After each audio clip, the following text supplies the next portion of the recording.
27-year headache. Chapter 5 of the life of God's righteous servant of Isaiah 53.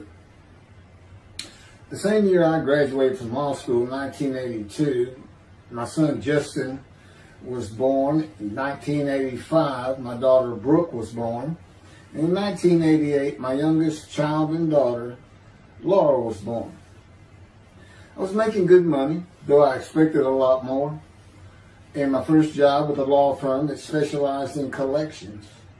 I also tried my first civil case, which, while working there, which was a nerve-wracking event, first trial. The first day I entered the courtroom, the judge asked me if I was a law clerk. I had a very youthful appearance, though I was 28 years old, not 20, common age for a law clerk. My youthful appearance in junior high school and high school with my long, wavy blonde hair, I usually kept in a ponytail, had way too many people tell me I looked like a girl. It is interesting though, at least to me, not one person in my entire life has ever said anything about my disfigured arm. I must have looked like a girl who would beat on you if you did it. When I got mad, there was no hiding it. You could see it in my face and hear it in my words. When I was 28, Brooke was born. I tried my first civil case, and the bane of my existence on earth began. A never-ending headache that I generally thought to be associated with post-traumatic stress disorder. I had terrible nightmares from my youth, but now I seem to have begun grinding my teeth, causing the temporal mandibular joint, TMJ, to ache terribly during the day, and the whole side of my head, the muscular, I don't know what you call it, but underneath the skin of the skull, was always real tight, a tightening of the muscles. It was difficult to even talk to people at some points. For 27 years I had that headache.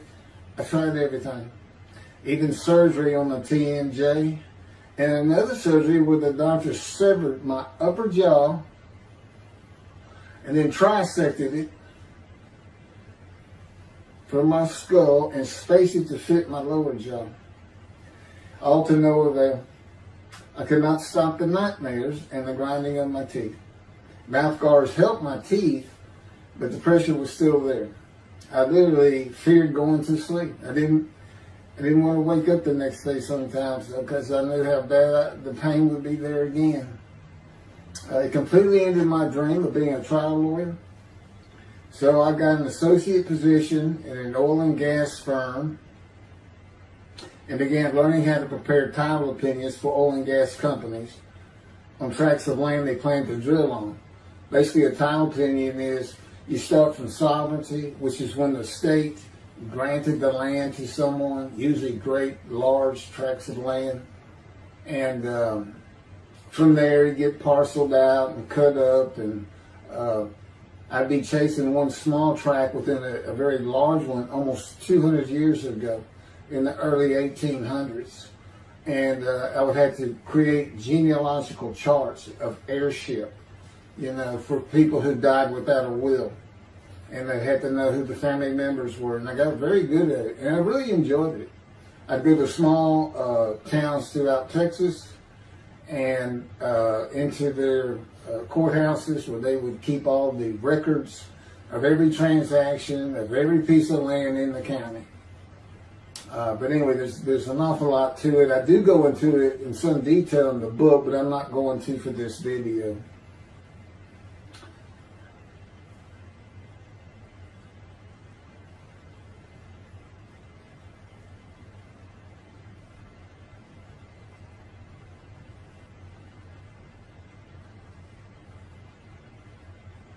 Eventually, I had my own firm. It's just me in my own office, and I was doing very well, though billing hours for title work is generally lower than other areas of the law, by the hour. But I had also been involved in multi-million-dollar sales of production between oil and gas companies, probated wills, prepared affidavits of heirship, worked with landmen to fix title defects, appellate work, including arguments before justices, plea bargaining in criminal cases for defendants, and anything else that came my way. Then it all stopped, and once again I was fighting for my life in 2001.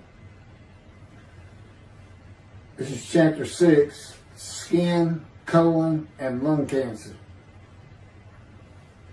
Oh, just God would have me tell you, he gave me those headaches. When he came to me, I stopped having nightmares. He provides my dreams for me, man, and often as a learning experience. But the grinding of the teeth, everything stopped, and I thought it was just because I wasn't having nightmares, and took away any symptoms of PTSD, for which I was receiving money from an insurance company for disability, partial disability, and that went on for about 7 years. Then one day we're out walking, year 7 of 13, and I had that headache. It just came. And I just stopped. And I said, "You got to be kidding. You did not give me those headaches." He said, "Yes, I did. It's necessary. You are considered the suffering servant of Isaiah 53. You had to suffer your entire life until you're suitable for my purpose." And that includes sitting every verse of Isaiah 53. At that time, I had finally read it, 7 years into all this. It was about year 2, I think. But yeah, he did. And, I ended up taking painkillers left and right and drinking with it, as so many people do. I was able to maintain, my life, my work, and everything, but it was enough to put the strain on my marriage that I pretty much blame myself for it. And I told him I did it. That's the only time I got hot. Disfiguring me, gut shot, those things, they didn't bother me. But I said, you hurt my children terribly with that. Because I became a bad father. I mean, I wasn't the father I could be. I mean, they love me and I love them. We don't have any serious risks. They're off living their lives and they're all doing great.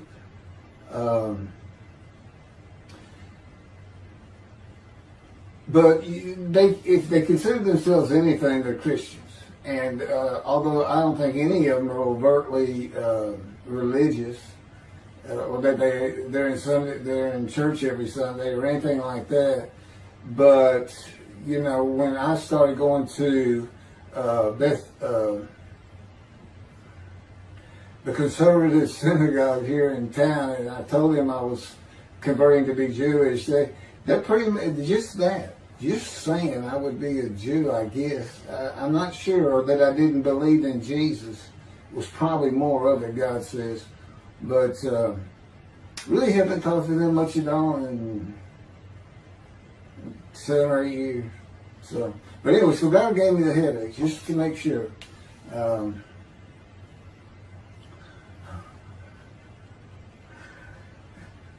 Anyway, I was married to Denise for 18 years, and we divorced in 1997 for irreconcilable differences. We agreed that she maintain custody of the children. The first to leave was Justin, and he came and lived with me. Then Brooke started getting in trouble, who is as tough as she is beautiful. Her mom's very difficult to get along with. Justin was a lot like me at his age, and trouble followed him everywhere he went. Like me, he was hard to talk to, and like me, his getting out of high school was a coin flip. He's doing great. He learned the oil and gas landman business, and I helped him out as much as I could, and friends of mine helped him out even a lot more. And he's very successful now. Married, no children. Laura's married, no children. She's got a great job. And Brooke is married with 2 children. I have 2 grandchildren. Long life, see his children. You'll see what I'm talking about, long life, when I get to the lung cancer that God chose to crush me with. Something had to be done, and to make matters worse, Denise had met a man and they were going to get married. But he didn't want Brooke. to be part of their new family, or Justin for that matter. He wasn't going to go stay with them anyway. Now, I had 2 of the children, and she had 1, but all still in her custody according to the divorce decree. So anyway, I stopped paying child support on those 2, but had not gotten around to the proper revision of the divorce decree when I took Justin and Brooke with me to live on the Big Island, Hawaii. Laura came with us to visit for a month. This oversight on my part resulted in Denise and now her 3rd husband filing papers in divorce court for past child support for all 3 children, for the time I had begun paying her 1/3 of the original amount. I represented myself. I had won contempt of court and was locked up for a day, but I never had to pay that money. By verbal agreement, I sent Laura back exactly 1 month later. I could not leave her out, and I wanted her to see where her brother and sister would be living. They were all so close and protective of each other, and still are to this day. And she was so sad. One of the hardest and emotionally painful things I have ever done was put her on the plane back to Houston. I can't think of anything else. The backdrop to moving to Hawaii was my firm was in dire need of new work. But the oil and gas industry was down. It's always up and down. And my clients were not drilling. A landman I knew called and said his sister in Hawaii, a brilliant eye doctor, but not a good businesswoman, needed help resolving creditor issues stemming from her new offices and equipment purchases. I told him it was a good time for me, as things were slow, and who's going to turn down a free expense trip to the Big Island, Hawaii? So I went and took care of everything without charge, but of course everything was paid for. When I came back to live in Hawaii at the urging of the doctor that I had helped, who did not like the look of an abrasion on my chest, and it had been there for years, I was examined by a friend of hers, and it was cancer. I don't remember what the doctor called it. He removed it in surgery with a 6-inch diameter circular cut, and it was not malignant. I could practice in just about any area of the law, and all I had to do was pass the Hawaii bar exam, one of the toughest in the nation. While studying for the bar, my body, all at once, in a moment, told me something bad was wrong with me. I had been running, swimming, riding my bike everywhere I went, letting Justin have the car, and had been feeling good and strong. In a moment's time, I was weak and sick while grocery shopping, and there was a pain in my belly and my abdomen. I did not know it, but a large tumor in my colon had burst through my colon, and I was bleeding internally. I did not go to a doctor, which I guess is my nature. That, and I did not have medical insurance. Anyone asking for help, asking anyone for help unless things were at a critical stage, such as a bullet wound, was something I couldn't do. There's all kinds of personality disorders. I thought surely it would pass, and decided to just give it time and bear up to the abdominal and belly pain. I continued studying and took the Hawaii bar on Oahu and Honolulu in the summer of 2001. I had lived in pain for so many years from my headache, and passing the bar was so important. I just kept going day by day. Pain was getting worse, and but I kept exercising. It was the only time I didn't focus on the pain. I had always been a fast healer, and I thought in any day it would just go away. I finally could no longer take it. Brooke, it turns out, was in Houston visiting with her mom, and I left Justin at our little, we called it the Little Green Shack. There wasn't much to it. We weren't there very often, really, except to sleep. And went to Houston to find a doctor for diagnosis, staying at my parents' townhome. This is where I'm at now. I had allowed my major medical insurance to lapse using premiums for child support when things had gotten lean. I just needed someone to tell me what was wrong. I would find a way to take care of whatever the diagnosis was. Early September, I was close to dying, lying on the floor of a dingy apartment of a friend who traveled for work. I could no longer get up to even try and get medical help. And I had not told anyone how bad it had become. Then the planes hit New York. Seeing how grief-stricken so many relatives were on the news, I began to think for the first time how awful my children would feel when they found out how and where I died all alone. So I asked my father, again, it's hard for me to ask people for things, for the money to pay for a colon examination that had been suggested by a doctor at one of those clinics you find in a strip mall, the only places I could afford. The doctor who performed the colonoscopy finally found what was making me so ill and unable to eat. A malignant tumor 6 to 8 inches long that had burst through my colon, and I was bleeding internally. You know, I come out of anesthesia, partial anesthesia, and he's holding this picture, and there's this great big purple blob, and he says, I couldn't get the scope past this. It's not a good way to wake up. To say it crushed me in my life is an understatement.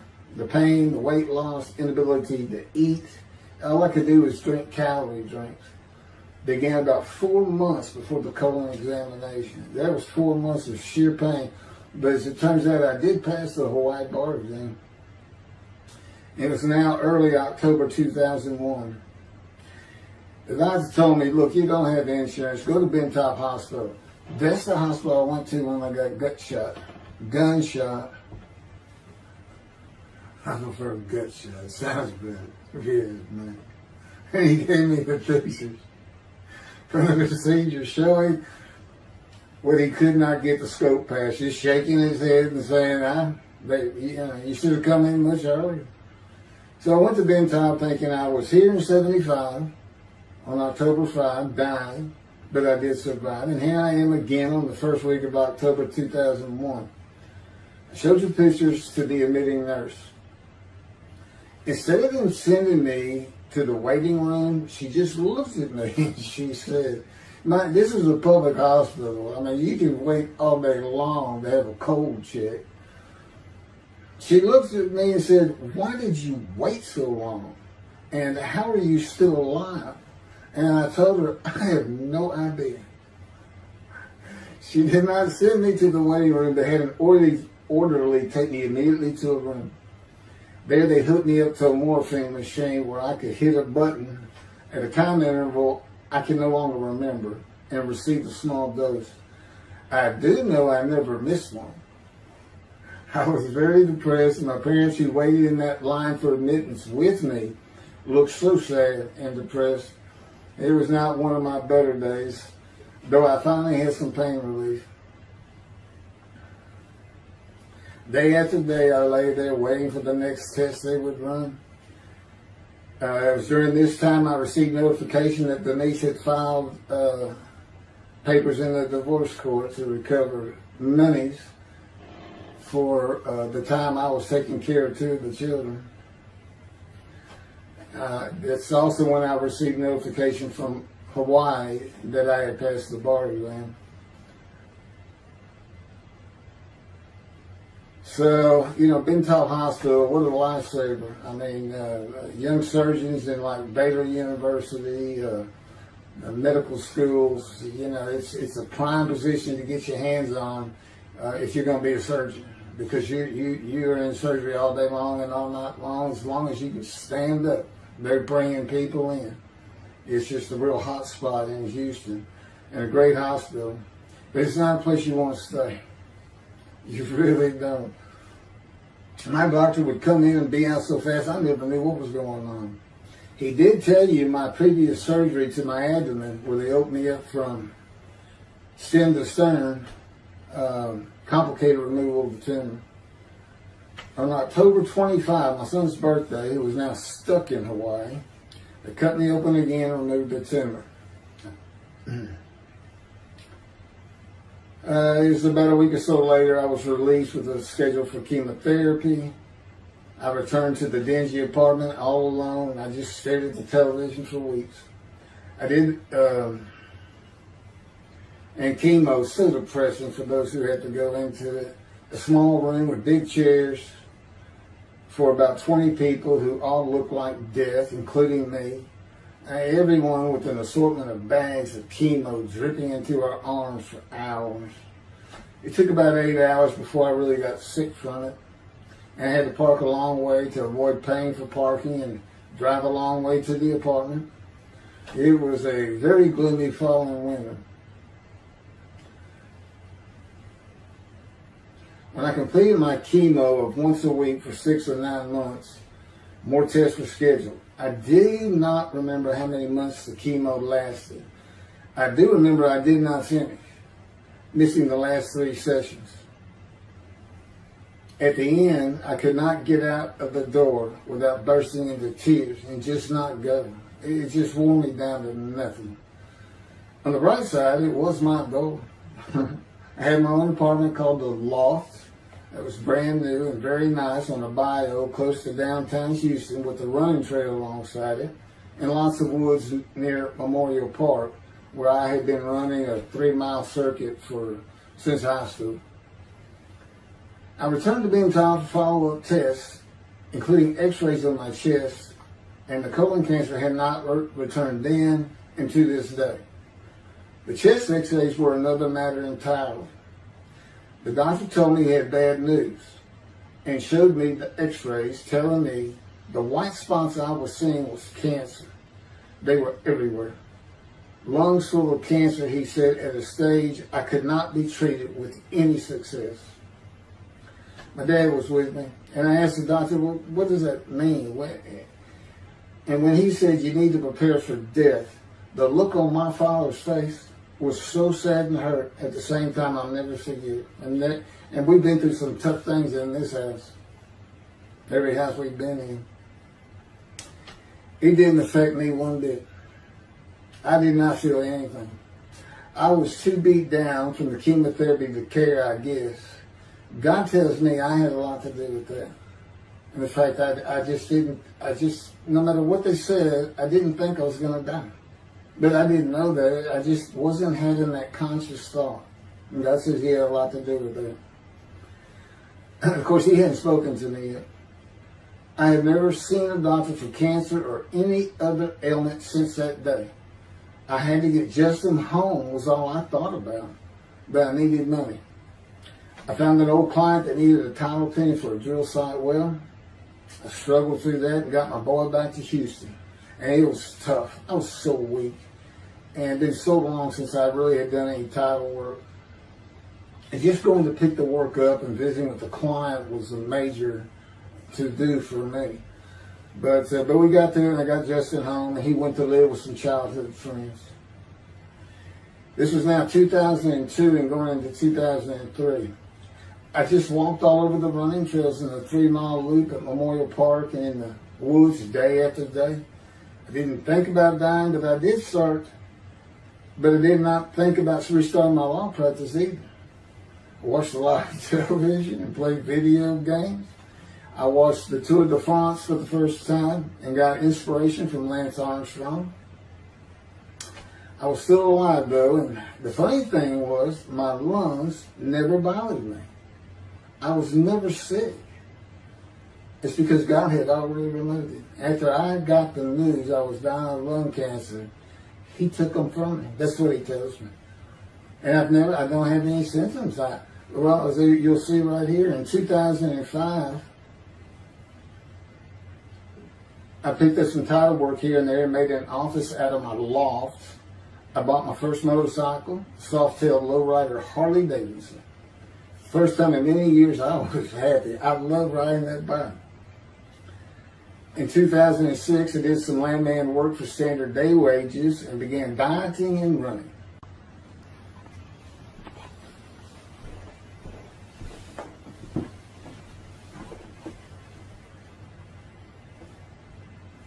Once once again, my camera only goes for 29 minutes and 59 seconds, and I'm going to back up just a little bit. In 2006, I did some land work for standard day wages and began dieting and running. I had never been a swimmer in terms of training for it. I love the water and swimming, but I never trained with laps at different paces and various distances. Mostly because I was so slow, because of my right arm. I was reaching an age, though, where endurance in my running was more important than speed. And so endurance swimming was too. In Hawaii, I had seen the athletes come to Kailua Kona, where we live and where the Ironman triathlon begins and ends. Matter of fact, my little green shack was just right on the route to where they start. That was a fun week, and it was amazing watching the athletes train and prepare for the race. I would think to myself, a human being, the human body cannot do what they are doing. Yet they were and they did. It's just amazing. I decided to learn how to swim more efficiently and how to train for distance and endurance. Get a regular and triathlon bike and enter some triathlons. I was still alive and finding a direction and purpose in my life. Training every day for long periods of time. It really helped with my headache and I slept better. In 2007, I signed up for the March 30, 2008 Lone Star Half Iron Triathlon in Galveston, Texas. And the October 5, 2008 Longhorn Ironman 70.3 in Austin, Texas. You cover 70.3 miles, and you got to do it under 8 hours. And I did real well in the first one. As far as my time, it's 7 hours and a little bit. But I barely made it without disqualification in the one in Austin, and it was primarily because of the hills. It's this very hilly area in central Texas, I guess. But I did make it, and swore I'd never do another one. But I did that after the first one too. It's tough. My insurance was still paying for my inability to work, primarily based on the headache and a diagnosis of PTSD. So I was not working, and I got real serious and trained to swim the 1.2 miles in the ocean. And that would be in Galveston and in a lake in Austin. 56 miles on the bike and a half marathon, 13.1 mile run. That's what I was able to do with a diagnosis in 2001 of lung cancer that could not even be treated, stage 4.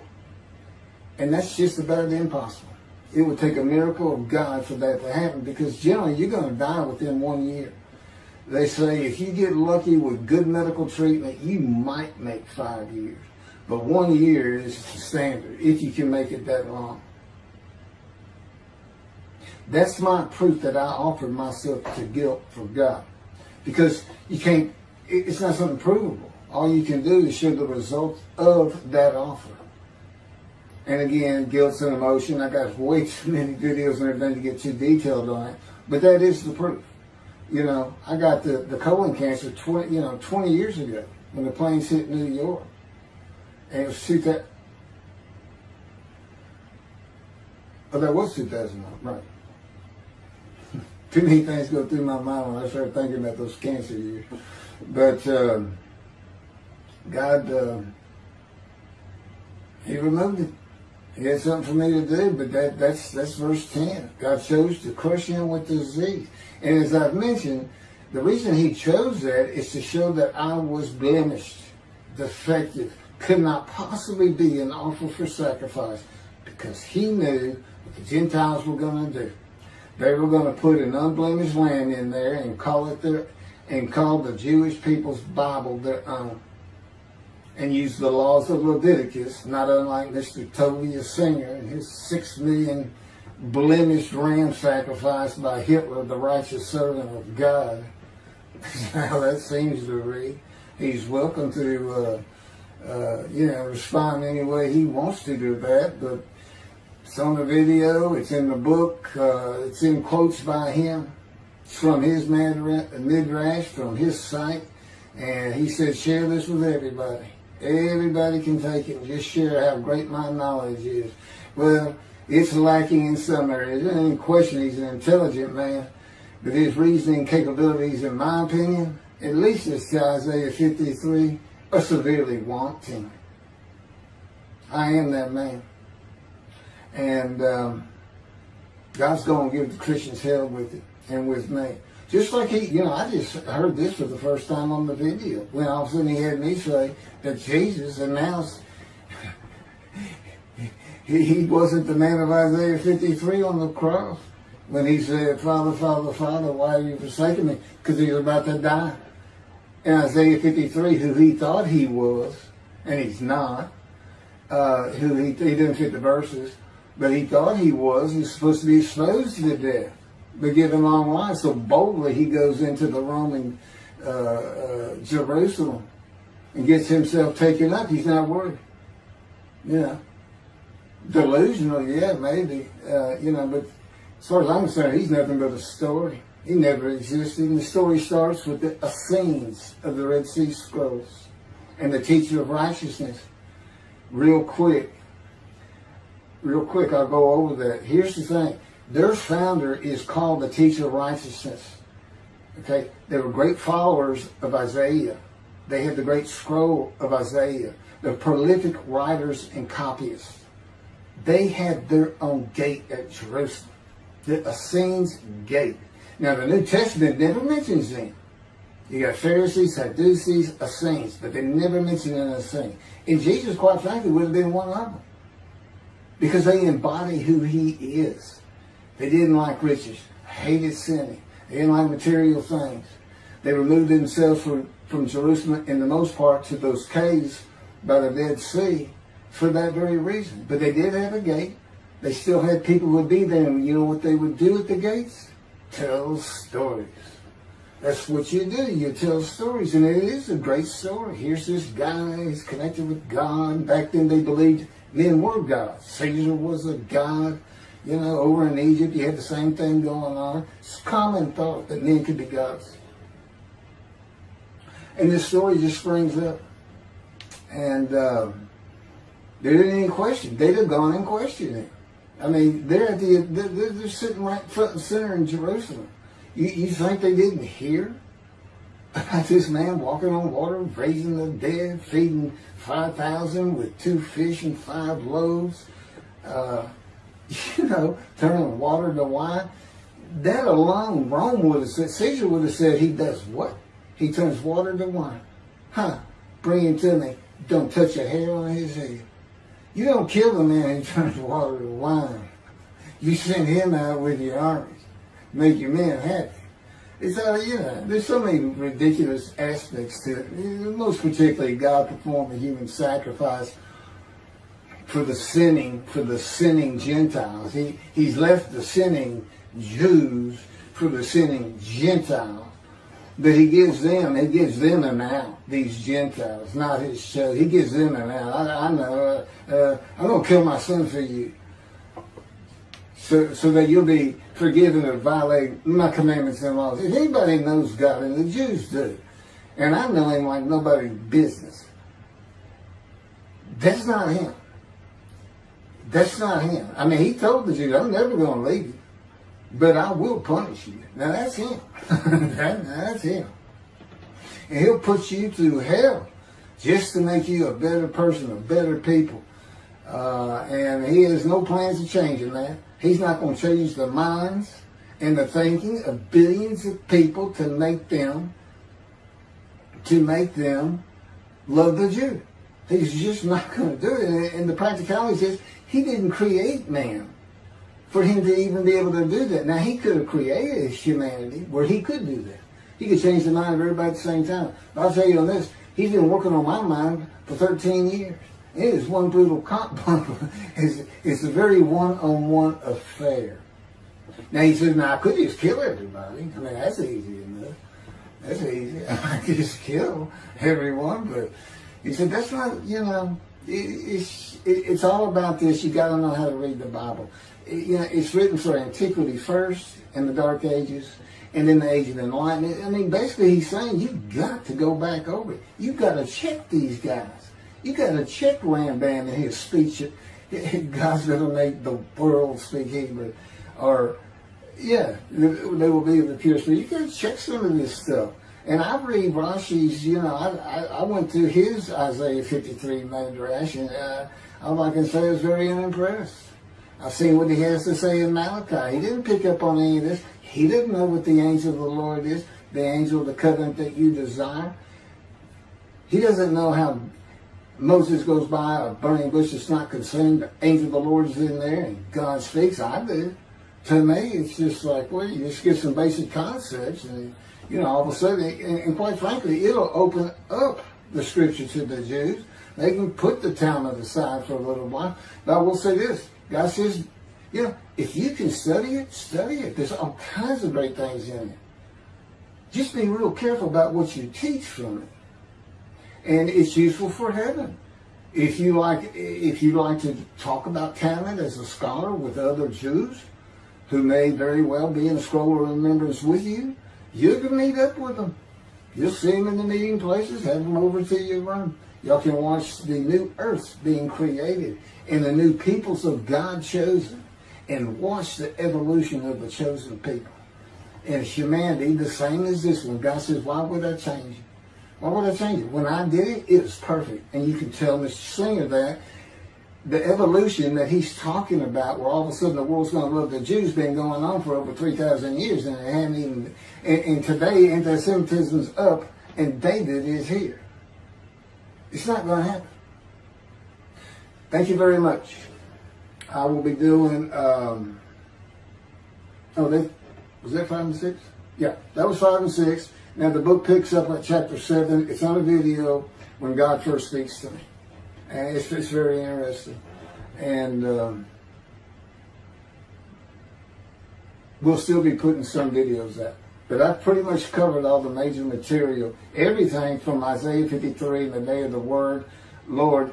There's a few more things. And it's a better read than it is a video watch. But, for those who like to read. But it's covered very well in these videos. And now that I put in the personal part in, which is to show how I fit Isaiah 53, and you see the difference in my life. Now that's a life of suffering. That's a life of pain. That's a life of familiar with disease. They say, gee, well, he died on the cross. He was scourged. He was scourged and this and that. Do you know how much he suffered in his life? I mean, he's not even in the conversation as a man of suffering. He's not in the conversation. Thousands and thousands and thousands of people died horrific deaths back then and by crucifixion. It's not the only one. This is descriptive of a man and his life. So you can find him, identify him. And what did he do? He never suffered. He was never sick, ever, until the last day of his life. He's 30 years old and he's got one day under his belt of pain and suffering. To me, you're not even in the conversation. I mean, that's nothing. That's not even suffering. That's just, you had a bad death, sorry. You got whipped first. You got whipped. One gospel says the scourging was an open-handed slap to the face. Now, the other three do say scourge. But then it says, and then every movie you see, he's carrying that cross. He's all whooped up and bleeding, this and that. He carries the cross in one gospel only. In the other three, it's carried for him. And then he's on the cross, and what does he do? Father, Father, why have you forsaken me? And then the gospel says, one of them, and then he gave up the ghost. He gave up and died. I laid in the back of an ambulance for 8 hours, doing everything I could in my power to stay alive. Just gave up the ghost. There's another video where we make that a little bit more humorous. Anyway, thank you for listening, and I guess that's it. Thank you.